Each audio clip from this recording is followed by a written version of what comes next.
Bismillahirrahmanirrahim. Assalamualaikum warahmatullahi ta'ala wabarakatuh. Alhamdulillah. Alhamdulillahirabbil alamin. Assalatu wassalamu ala asyrafil anbiya'i wal mursalin wa ala alihi wa sahbihi ajma'in. Wa sallallahu ala sayyidina Muhammadin wa ala ali sayyidina Maulana Muhammad. Di mana biasa banyak syukur kita kepada Allah Subhanahu wa taala. Kerana limpah dan izinnya kita dapat bersama lagi hari ini. Quote of the day bersama dengan tu. Tajuk kita hari ini khauf dan raja. Raja. Khauf dan raja. Apa itu khauf, apa itu raja? Dua perkataan yang mempunyai banyak arti, luas artinya. Salam ceria selalu bang. Ya, para gasa, apa khabar? Lama tak masuk. Salam ceria sama. Apa yang kita lakukan amal ibadat kita, kita mesti mengharapkan sesuatu yang baik daripada Allah SWT. Kita mesti mengharapkan supaya Allah terima ibadat kita. Dan apa yang kita lakukan ibadat kita, walau apa saja ibadat, mestilah di akhir amalan kita itu, perbuatan kita itu mesti berakhir dengan pengharapan supaya ibadat kita itu diterima, tidak ditolak oleh Allah SWT. Itu penting ya. Sama ada kita solat, supaya kita solat, kita fikir, ya Allah, terimakanlah solatku, jangan tolak solatku. Selepas kita sedekah pun kita fikir gitu juga, ya Allah, ya Allah, terimalah solatku, terimalah sedekahku, janganlah tolak sedekahku. Begitu juga kita buat baik, berbuat baik kepada orang lain. Kita tidak mengharapkan balasan daripada orang berkenaan, tapi kita mengharap balasan daripada Allah, iaitu Allah terima perbuatan baik kita dan Allah tidak tolak perbuatan kita. Itu penting dalam soal kita beribadah. Jadi khauf ialah takut kepada kemurkaan dan azab Allah SWT dengan menjauhi segala larangannya. Itu khauf. Takut kepada Allah. Kita rasa takut yang amat sangat kepada Allah SWT. Sebab Allah ini ialah Allah yang menguasai hari pembalasan. Malik Yaumiddin. Dialah yang menguasai hari pembalasan. Manakala rajak pula ialah mengharapkan keredaan Allah dengan melaksanakan segala perintahnya. Jadi kita mengharapkan segala amalan ibadat yang kita lakukan diterima oleh Allah. Diterima oleh Allah. Memang kita tak khusyuk solat, ya Allah, apalah dosaku, ya Allah, terimalah ibadatku ini. Jangan tolak, ya Allah, jangan tolak. Kita teruskan juga, continue dalam soal khauf dan raja. Cukup menarik dalam khauf. Bagaimana untuk mendapat khauf ni ialah bagaimana rasa takutnya kemurkaan Allah Subhanahu Wa Taala dengan menjauhi segala larangannya. So bagaimana cara kita nak mendapat kedudukan rasa takut dia ni? Kadang-kadang orang tak takut dengan azan saja, Allahu Akbar, Allahu Akbar, dia buat tak tahu. Dia tak takut. Kadang dia buat makan rasuah, dia tak takut. Ini yang kita bimbang dalam hidup kita. Yang kita bimbang. Jadi kita kena rasa takut. Rasa khauf, takut kepada kemurkaan Allah, takut kepada api neraka, takut kepada siksaan Allah, takut kepada balasan yang kita lakukan di dunia ini, balasan buruk, iaitu perkara-perkara mungkar yang kita lakukan. Tentu mendapat balasan jika tidak diampunkan dosanya oleh Allah Subhanahu Wa Taala. Itu yang penting kepada kita. Jadi bagaimana untuk mendapatkan rasa takut ini? Rasa takut kemurkaan daripada Allah Subhanahu Wa Taala. Para ulama telah membuat penjelasan mengenai iaitu takut kepada kemurkaan Allah. Takut kepada khauf. Mesti ada perasaan ini. Jadi amal ibadat kita mesti kita berpegang kepada prinsip ini. Cara untuk mendapat khauf ialah pertama sekali sentiasa bergaul dengan orang yang baik dan para ulama yang soleh. Kita bergaul dengan mereka. Jadikan kawan kepada kita. Jadikan rakan kepada kita. Jadikan sahabat. Jadikan tempat rujukan. Jadikan tempat berhimpun. Jadikan tempat berbual. Jadikan tempat bermain-main. Manda-manda. Itu untuk mendapatkan tahap ketakutan kita kemurkaan Allah SWT. Sebab apabila kita bergaul dengan ulama, atau orang-orang yang soleh. Maka dengan sendirinya perbuatan mereka, tingkah laku mereka, aktiviti mereka, semuanya adalah soal-soal yang berkaitan dengan ibadah. Jadi kita juga akan terbawa dengan cara hidup mereka itu. Sebab itu, di antara untuk mendapat khauf dalam hidup kita, iaitu rasa takut kepada Allah, kita berkawan dengan orang-orang yang soleh. Sudah tentu orang-orang yang salah, amal ibadatnya apabila masuk waktu dia solat. Dan dia akan melakukan solat-solat sunat. Dalam masa yang sama, selain daripada ibadat, zikir, baca Al-Quran, mereka lakukan. Mereka juga melakukan seperti sedekah. Ataupun sunah-sunah lain, iaitu menziarah orang sakit, menziarah kematian. Dan memberi sumbangan-sumbangan. Itu semua adalah sunnah. Jadi, perlakuan jika kita bergaul dengan orang yang ulama ataupun orang alim atau orang soleh ini, dengan sendiri kita dari segi praktikal je kita belajar dan melakukan sesuatu. Itu apa dalam bahasa yang mudah dia kata latihan sambil bekerja. Latihan sambil belajar, latihan sambil untuk meletakkan diri kita berada di taraf seperti ustaz ulama ataupun orang yang mahir dalam bidang-bidang ataupun orang yang melakukan perkara-perkara ibadah yang sempurna yang ditetapkan oleh Rasulullah sallallahu alaihi wasallam. Kita lihat bagaimana sahabat-sahabat Rasulullah. Sahabat Rasulullah dia melakukan amal ibadat sebagaimana disuruh oleh Rasulullah. Apa yang Rasulullah buat, mereka buat. Itulah sahabat Rasulullah. Sebab itu mereka masuk syurga, ahli syurga. Dan mereka mendapat rahmat daripada Allah Subhanahu Wa Taala. Apa yang Rasulullah buat, dia buat. Rasulullah solat 5 waktu, dia solat 5 waktu. Rasulullah solat sunat qabliyah ba'diyah, mereka juga solat ba'diyah qabliyah ba'diyah. Rasulullah bangun tahajud malam, mereka juga bangun tahajud malam. Dan mereka solat sunat duha. Now is duha time. Sekarang masa waktu duha. Mereka juga solat sunat duha. Bila Rasulullah solat witir 3 rakaat, 1 atau 5, mereka juga solat witir. Tak lama lagi kita akan bertemu dengan Ramadan. Dalam bulan Ramadan, Rasulullah bertarawih pada separuh bulan yang pertama. Rasulullah buat di masjid. Selepas itu Rasulullah buat di rumah. Di rumah, bukan sepanjang masa buat di masjid. Jadi Rasulullah ikut, sahabat ikut Rasulullah apa yang Rasulullah buat. Selepas daripada tarawih, solat tarawih dan solat witir, Rasulullah berehat dan Rasulullah tidur sehinggalah Rasulullah qiyamul lail, melakukan qiyamul lail. Pukul 2, pukul 3 pagi Rasulullah sudah mula qiyamul lail. Apabila kita tidur dulu, maka ibadah itu dijadikan tahajud. Kalau kita tak tidur, mata tak mengantuk sehingga pukul 2, pukul 3, kita buat qiyamul lail, dipanggil qiyamul lail. Sebab tahajud ini disunatkan kita tidur dahulu. Sehinggalah buat tahajud atau qiyamul lail sehinggalah fajar. Apabila masuk waktu subuh, kita solat sunat subuh, solat sunat fajar 2 rakaat. Allah telah menjanjikan siapa yang melakukan solat sunat fajar 2 rakaat, maka ganjarannya lebih daripada dunia dan isinya sekali. Itu baru 2 rakaat. Bayangkan berapa hari kita melakukannya. Jadi itulah ganjaran yang besar daripada Allah Subhanahu Wa Taala. Selepas solat sunat fajar, kita solat subuh. Selepas solat subuh, aktiviti kita ialah kita berzikir, baca Quran, kita berselawat. Kalau kita berada di masjid, solat subuh di masjid, kita boleh solat sunat syuruk. Solat sunat syuruk 2 rakaat.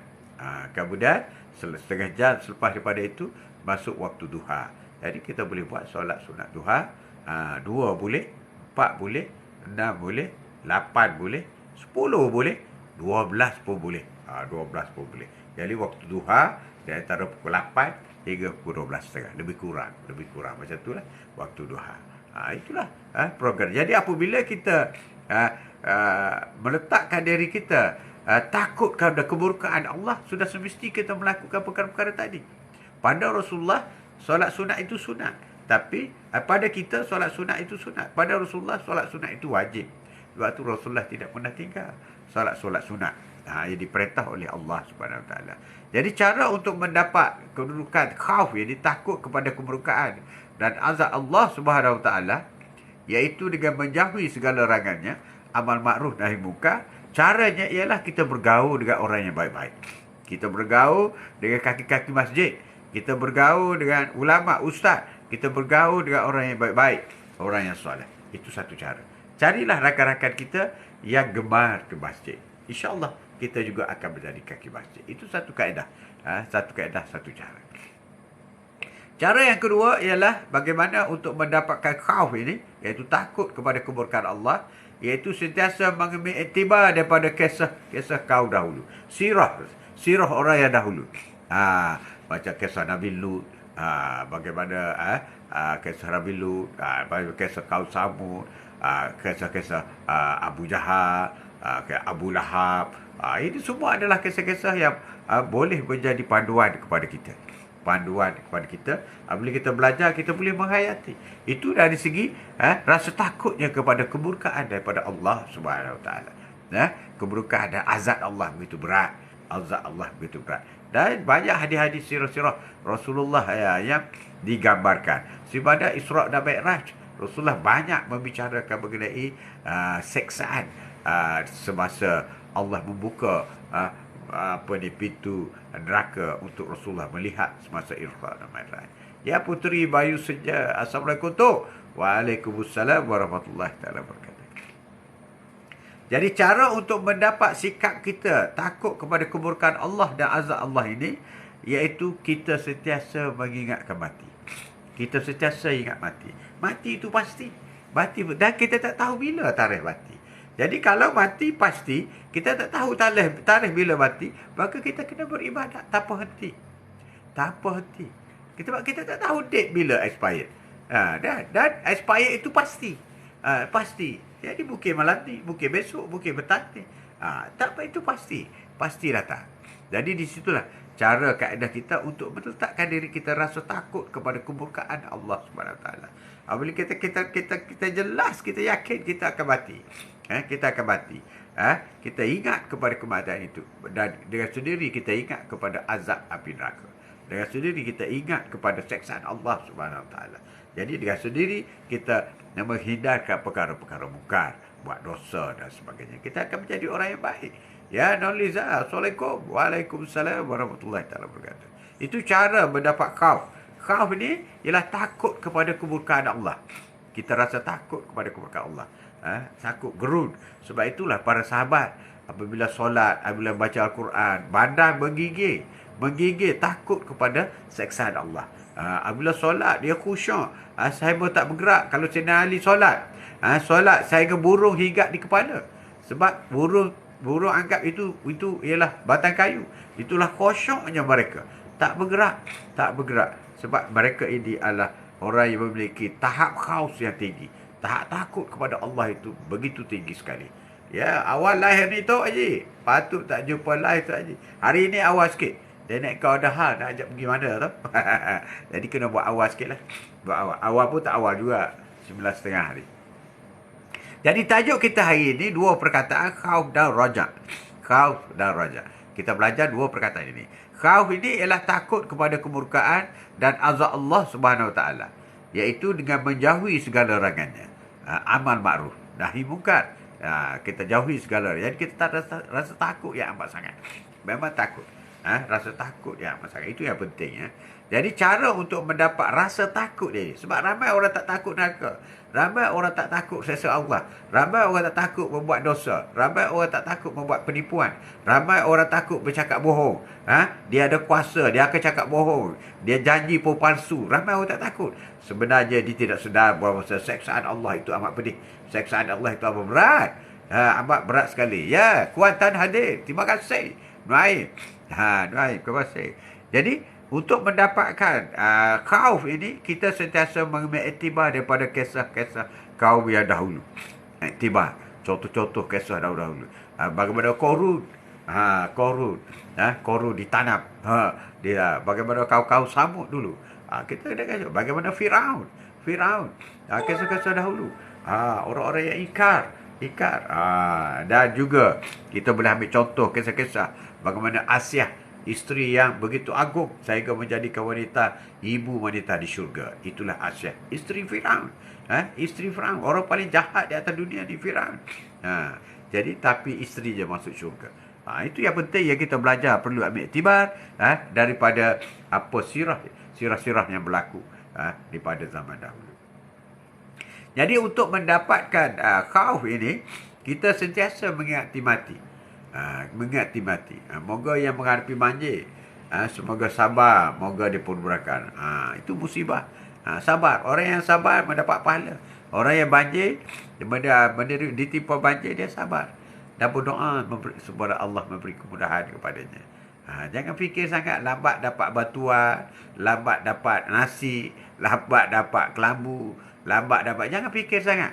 Jangan fikir sangat. Kalau kau fikir hal dunia, engkau akan stres. Kau akan marah kepada orang lain. Sebenarnya banjir ini kejadian dan ketentuan oleh Allah Subhanahu Wa Taala. Sabar. Sampai masa solat. Solat. Sabar.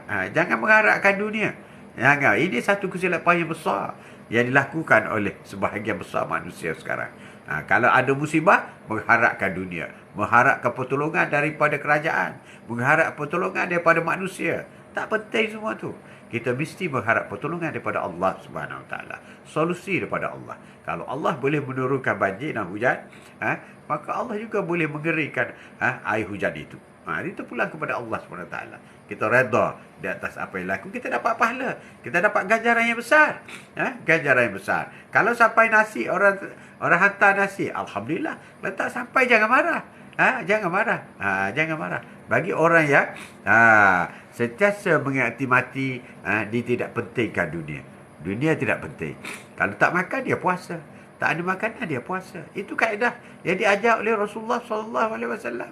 Apabila Rasulullah balik daripada masjid, masuk ke dapur nak makan, tak ada makanan, dia kata, Aisyah tanya, "Ya Rasulullah, nak makan ke?" "Tidak, aku datang nak tengok je, sebenarnya aku puasa." Gini. Itu kaedah. Puasa sunat dia tak payah niat. Tak payah niat. Daripada sebelum subuh tak payah. Tapi soal dia puasa Ramadan kena niat lah. Banjir cuci segala dosa di atas dunia ni. Itu boleh jadi. Boleh jadi, Nolisa. Sebab ada sebabnya sesuatu musibah itu berlaku. Dan biasanya musibah ini, apabila berlaku musibah bagi satu kampung, dia akan kena semua. Dia tak ada yang tak kena. You tengok tsunami di Aceh, yang tak kena masjid je. Masjid je. Itu biasa. Tok Imam pun kena, Tok Bilal pun kena, Tok Siap pun kena, orang berjudi pun kena, orang berzina pun kena, orang menipu pun kena, semua kena. Semua kena. Itulah kaedah. Tapi kena kepada orang yang membuat dosa, itu adalah satu kifarah. Satu ujian kepada mereka. Tapi bagi orang yang beriman, itu merupakan ujian untuk kesabaran mereka. Dia tak sama. Banjir betul banjir. Tapi pada orang berdosa, untuk menghapuskan dosa, diberi banjir. Pada tu imam, orang yang beribadah kuat apa semua, untuk mengangkat darjat dia supaya lebih tinggi, supaya bila dia sabar menghadapi ancaman, menghadapi musibah. Itu kaedahnya. Kaedah yang kita hari. Jadi tak perlu risau, jangan marahlah. Jangan marah. Atuk kadang tengok, makanan tak sampai, makanan tak sedap apa semua. Dalam Islam itu tak penting. Sebab menjadi tanggungjawab orang yang memberi bekalan. Kalau orang itu tidak memberi bekalan, orang itu berdosa. Tak kira lah dia kerajaan ke, JKK ke, apa ke. Kalau dia tak buat, dia berdosa. Dia bertanggungjawab. Bertanggungjawab di pada masyarakat nanti. Kamu jadi pengurusi JKK ya? Tak bagi makanan ya? Atau bagi makanan tak cukup ya? Kamu jawablah. Tapi kita, orang yang diterima musibah ini, sabar, solat, redha dengan apa yang berlaku. Dia berlaku. Sebab itu kita tidak perlu stres. Tidak perlu stres. Kalau ditakdirkan dengan banjir itu begitu besar, maka membuatkan kita meninggal dunia. Contoh, lemas dan sebagainya. Itu takdir daripada Allah Subhanahu Wa Taala. Sebab itu kita kena sentiasa mengingati mati. Takut kepada siksaan Allah Subhanahu Wa Taala. Itu yang penting kepada kita. Jadi, cara untuk mendapat khauf ialah bergaul dengan orang alim, ulama atau orang kaki masjid. Dan yang kedua, sentiasa mengambil iktibar daripada sirah-sirah Rasulullah. Orang kaum-kaum yang dikutuk, dilaknat oleh Allah Subhanahu Wa Taala. Yang ketiga ialah sentiasa mengingati mati. Mengingati mati. Dan yang keempat ialah sentiasa bertaubat. Kita sentiasa bertaubat sebab kita sedar tak sedar sentiasa ada dosa, sentiasa buat salah, sentiasa melakukan kesilapan. Di situlah kita sentiasa beristighfar. Astagfirullah. Sentiasa beristighfar sebab kita takut kepada siksaan Allah Subhanahu Wa Taala. Jadi orang yang sentiasa beristighfar ni dia selamat. Mungkin istighfar itu adalah ucapan yang terakhir pada hari ini. Selepas ini dia sudah meninggal dunia. Maka dia sempat istighfar. Dia sempat memohon keampunan daripada Allah SWT. Dan seterusnya ialah kita juga untuk mendapat khauf ini, iaitu tahap ketakutan kepada Allah. Kita sentiasa lafaz la ilaha illallah Muhammadar Rasulullah. Sentiasa sebut bangun awal pagi, kita kena lafaz la ilaha illallah Muhammadar Rasulullah, iaitu ikrar, memperbaharui keislaman kita. Kita tak tahu semalam kita tercabut iman ke apa, kita tak tahu, wallahu alam. Tapi kita mesti jangan lari daripada sentiasa mengucap la ilaha illallah Muhammadur Rasulullah. Ya Noliza, sedap ke tak sedap belakang kira, janji perut berisi. Jadi rezeki. Jangan kutuk rezeki. Jangan kutuk rezeki. Jangan kutuk rezeki. Sebab rezeki tidak bersalah. Rezeki tidak bersalah. Jadi kita kena sentiasa memperbaharui keislaman kita.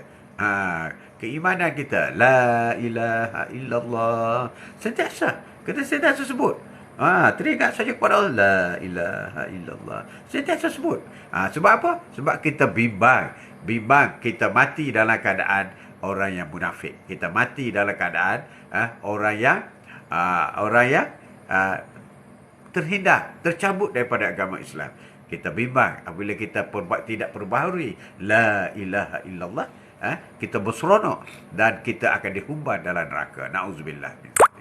Jadi itu yang penting. Jadi 5 perkara ini adalah perkara pokok yang mesti kita hazam, yang mesti kita lakukan agar kita berada dalam keadaan takut kepada kemurkaan Allah dan azab Allah, dengan menjauhi larangan itu. Menjauhi larangan itu iaitu dengan melakukan sekurang-kurang 5 perkara tadi. Iaitu kita beribadah. Ibadah wajib dan sunat kita lakukan. Kita mengamalkan apa sunnah Rasulullah. Apa Rasulullah buat, kita buat. Itu yang kita lakukan. Jadi itulah cara khauf. Dan yang kedua ialah iaitu raja. Raja ni ialah mengharapkan keredaan Allah dengan melaksanakan segala perintahnya. Raja ni positif, pengharapan positif daripada Allah.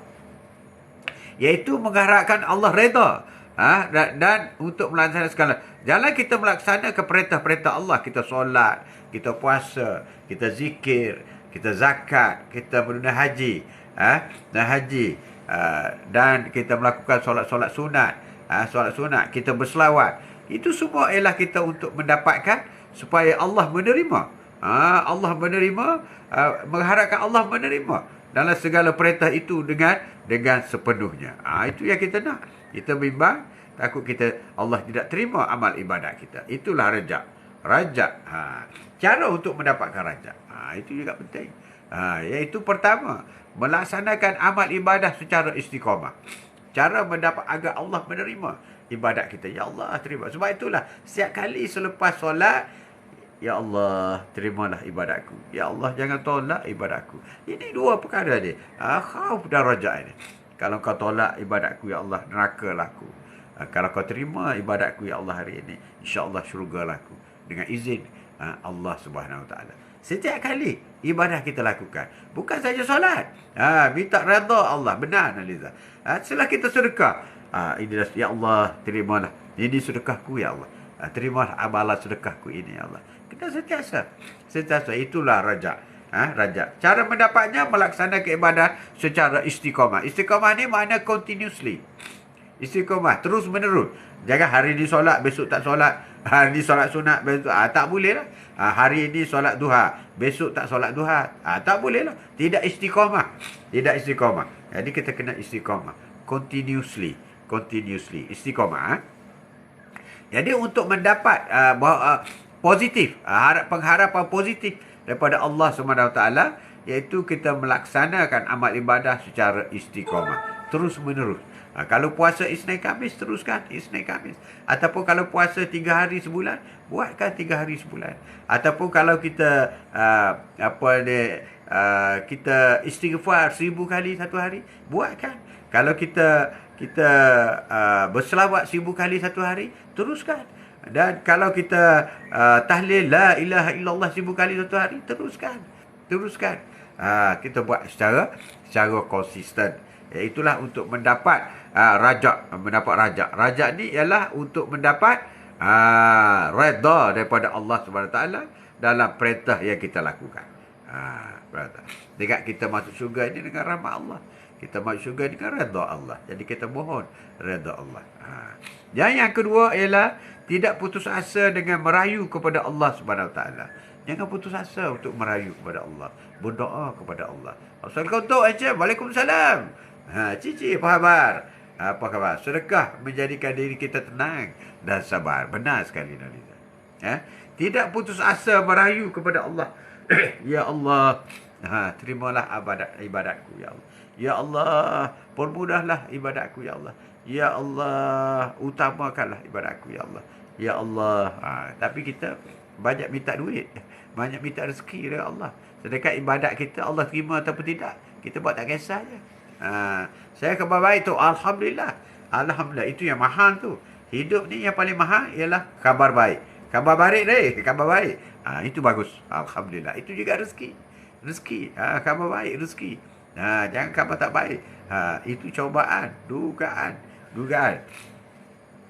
Jadi cara untuk mendapat redha daripada Allah SWT agar semua amal ibadat kita itu diterima oleh Allah SWT ialah tidak putus asa dengan merayu. Ya Allah, Ya Rahman, Ya Rabbi, Ya Rahim. Merayu kepada Allah supaya menerima amal ibadat kita dengan baik. Jangan minta duit, minta keampunan. N9 pun kena 7 biji tu. Ikut jejak MU ni. Negeri 9, 7 biji. Oh, lain macam. 7. Dan yang ketiga ialah untuk mendapat redha daripada Allah SWT ialah mujahadah menentang hawa nafsu. Mesti konsisten. Bermujahadah, bersungguh-sungguh menentang hawa nafsu. Hawa nafsu syaitan, kena lawan. Membazir, kena lawan. Malas solat, kena lawan. Durhaka kepada ibu bapa, kena lawan. Malas solat sunat duha, kena lawan. Malas sedekah, ada duit, kedekut, tak ada masih, kena lawan. Mesti lawan. Mesti menentang. Hari ini pun 7 hari bulan. Lawan tarikh. 7 hari bulan. Lawan tarikh. Memang 7 hari bulan. Jadi, khauf ini ialah, iaitu takut kepada kemurkaan dan azab Allah. Manakala raja ialah mengharapkan keredaan Allah. Mengharapkan keredaan Allah. Itu yang penting. Yang kita boleh belajar hari ini.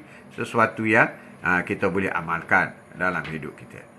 Kita boleh amalkan. Ini yang terbaik kepada kita.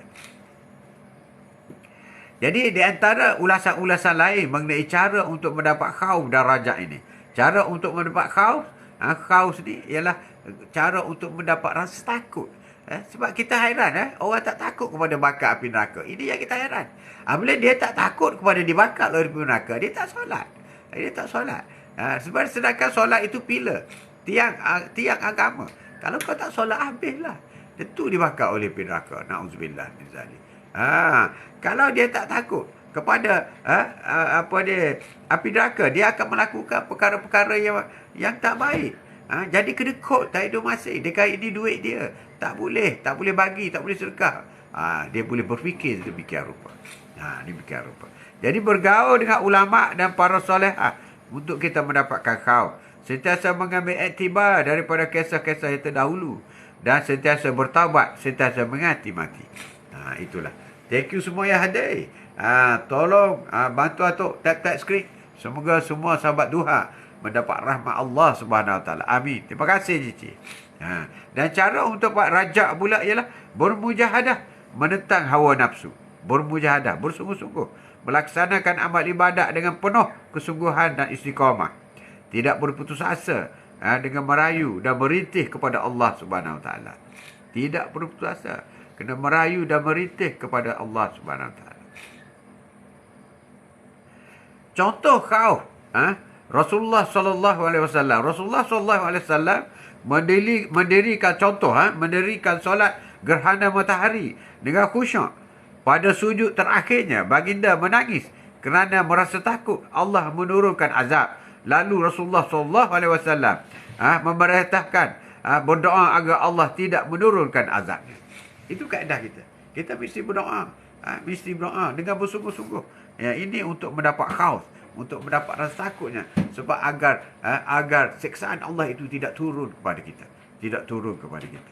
Dan contoh rajak Rasulullah pula ialah Anas telah meriwayatkan bahawa Rasulullah SAW menziarahi seorang lelaki yang terlantar. Baginda bertanya tentang perasaannya pada ketika itu.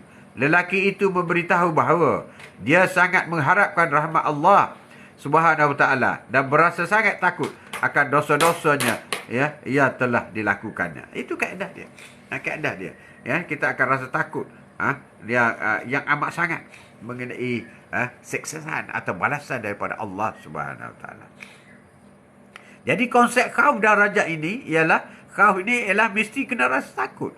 Mesti rasa takut pada Allah dan hendaklah diiringi dengan tindakan yang selari dengan Islam. Apabila rasa takut tapi tak solat, tak jadi. Tak jadi.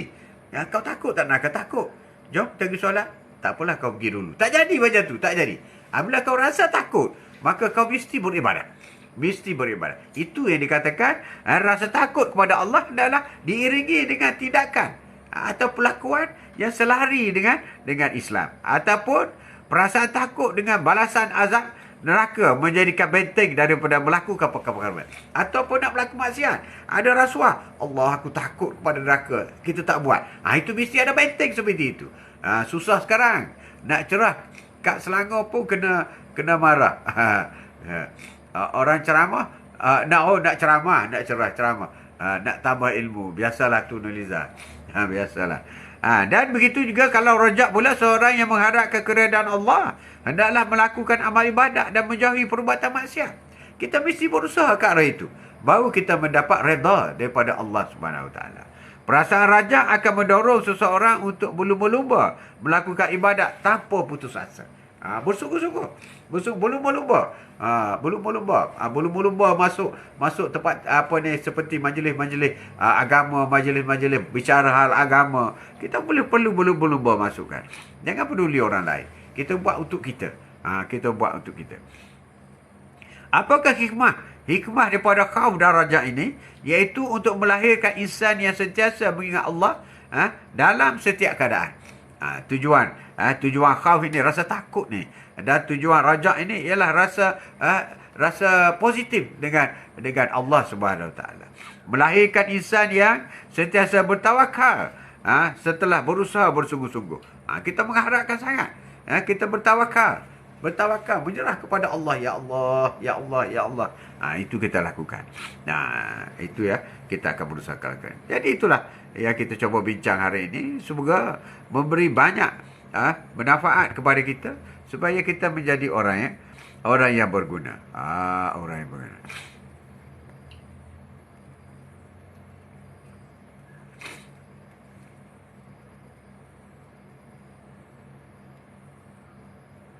Dalam soal untuk mendapatkan taraf khauf yang tinggi. Salam Tok. Alhamdulillah sihat.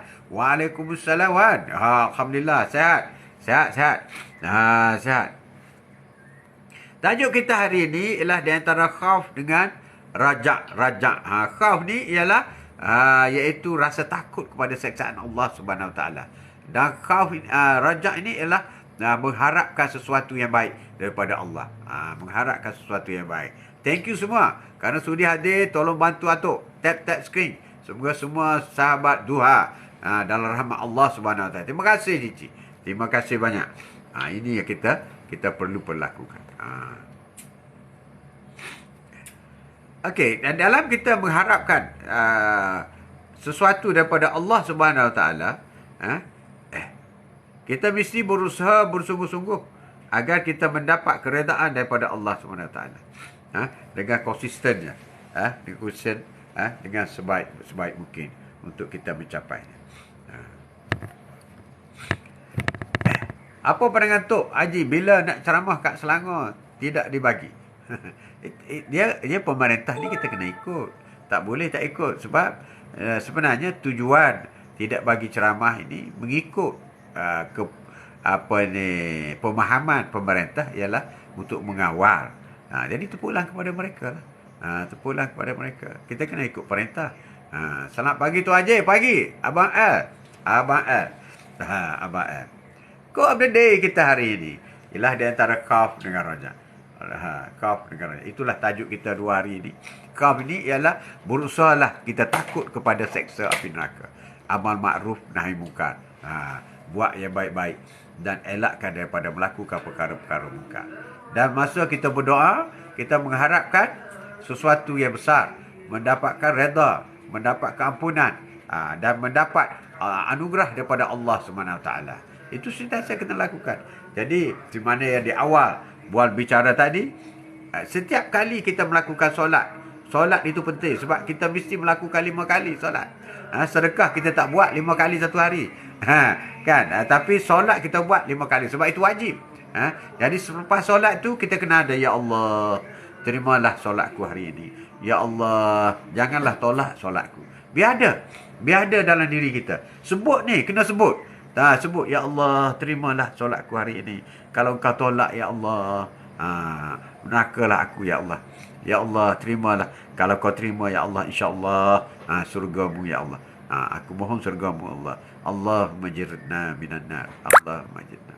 Kita berusaha begitu. Kena mengharapkan perkara-perkara seperti itu. Jadi sebelum kita meneruskan lebih lanjut lagi, kita Pendekar Mustar, salam tu. Semalam mengamuk betul sampai 7. Semua orang tengok rupanya. Kita baca dulu surah Al-Fatihah dan kita niat pahala Al-Fatihah itu semoga Allah sampaikan kepada Rasulullah, sahabat keluarga dan sahabat baginda, kepada semua rasul-rasul, kepada nabi-nabi, kepada kedua ibu bapa kita, kepada diri kita sendiri, kepada anak-anak, isteri, suami, rakan-rakan, sahabat, dan khusus juga untuk rakan-rakan Quote of the Day bersama dengan Atuk. Semoga Allah sampaikan Al-Fatihah yang kita akan baca bersama-sama di tempat masing-masing, dengan niat akan disampaikan kepada muslimin dan muslimat, mukminin dan mukminat, sama ada yang masih hidup ataupun yang telah meninggal dunia. Al-Fatihah. Bismillahirrahmanirrahim. Alhamdulillahi Rabbil Alamin. Ar-Rahmanir Rahim. Maliki Yawmiddin. Iyyaka na'budu wa iyyaka nasta'in. Ihdinas siratal mustaqim. Siratal ladzina an'amta 'alaihim ghairil maghdubi 'alaihim waladdallin. Amin. Amin, amin, amin. InsyaAllah. InsyaAllah. Jadi cukuplah untuk hari ini. Nenek kau pun sudah tunggu. Sudah tunggu. Jadi rumusannya ialah kita mesti beramal, beribadat kerana takut kepada seksaan api neraka. Dan kita juga beramal dan beribadat kerana untuk mendapat redha daripada Allah Subhanahu Wa Taala. Cara-caranya untuk rasa takut, untuk teruskan konsisten kita beribadat, carilah kawan-kawan orang yang kuat beragama. Carilah. Tak kira lah ustaz ke apa ke, kaki masjid ke apa. Sentiasa biasakan diri hadir di madrasah, musalla ataupun masjid. Supaya kita mendekatkan diri kita kepada kumpulan-kumpulan yang menuju ke arah syurga yang lebih baik ini. Dan juga kita menjauhi daripada maksiat. Bila ada sesuatu perkara dosa, sama ada bentuk rasuah ke, bentuk apa ke yang bentuk-bentuk dosa, maka terus kita ingat kepada balasan Allah Subhanahu Wa Taala yang pedih dan berat daripada api neraka. Jadi semoga apa yang baik daripada Allah Subhanahu Wa Taala, apa yang kurang kerana kelemahan itu sendiri. Terima kasih banyak. Wallahu a'lam. Sekian, wabillahi taufiq wal hidayah. Assalamualaikum warahmatullahi taala wabarakatuh. Sallallahu ala Muhammad.